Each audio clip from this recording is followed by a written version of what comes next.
Vous vous posez peut-être la question de savoir pourquoi je suis sur le site Boulanger en face d'un certain nombre d'imprimantes. Alors, comme tout bon entrepreneur, au bout d'un moment, on est obligé d'acheter du matériel et pourquoi pas des imprimantes. Typiquement, l'imprimante, il y a toujours plein de paramètres à prendre en compte. On sait jamais ce qu'il faut prendre, impression, encre, je ne sais pas quoi, etc. C'est pas toujours évident. Il y a aussi une flopée de prix différents. Là, l'idée, c'est de pouvoir surtout démontrer la capacité qu'a ChatGPT à pouvoir analyser énormément de données. Ici, je vais sauvegarder la page sous forme d'HTML. Donc, en fait, je vais sauvegarder l'intégralité de la page. Je fais clic droit et enregistrer sous, et je vais avoir l'enregistrement au format HTML, donc un format particulier qui me sauvegardera toute la page. Je vais faire enregistrer et ensuite je vais aller sur ChatGPT. Comme je vous disais ici, l'idée c'est de pouvoir classer et voir la capacité qu'a ChatGPT de classer l'intégralité de toutes ces informations, notamment sur une page web. Alors ici, ce sont des imprimantes, mais on pourrait très bien imaginer que ça puisse être des coordonnées ou tout type d'informations qu'on souhaiterait trier. Je vais demander à ChatGPT de me trier ces informations et on va voir un petit peu le résultat.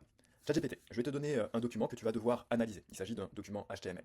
Dans ce document, tu vas avoir un certain nombre d'imprimantes et moi, ce que je souhaite, c'est obtenir une classification de ces imprimantes. Je souhaite donc que tu me donnes la marque, la référence, je souhaite que tu me donnes le prix et que tu me donnes également un petit résumé descriptif de ce produit que tu auras classé. Je souhaite que tu le fasses sous forme de colonne et que tu reprennes donc dans l'intégralité des éléments que je vais te fournir, de la page HTML que je vais te fournir, toutes les informations pour me les classer sous forme de tableau avec les différentes identifications que je t'ai demandées. Je vais chercher le document, la page HTML que je viens de télécharger.